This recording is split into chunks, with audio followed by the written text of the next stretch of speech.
Газада кеминде 175 адам ачкачылыктан каза болду. Алардын 93-ü жаш балдар. Бул тууралуу анклавдын саламаттык сактоо министрлиги билдирди. 2023-жылдын октябрь айынан берки Палестина-Израиль жаңжалынын курчушунан жалпы курман болгондордун саны 61 миңге жакындап, 150 миңге жакын адам жаракат алган. Марттан бери Газа секторуна жер аркылуу эл аралык гуманитардык жардам келген жок. Текшерүү пункттарын Израиль жаап, азык-түлүк жана дары-дармектер дагы деле абадан гана ташталууда.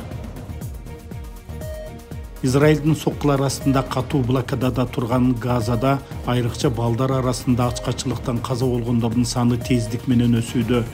Жергиликтүү жана эл аралык булактар Израиль ачкачылыкты жана суу тартыштыгын курал катары колдонуп жаткандыгын баса белгилешүүдө.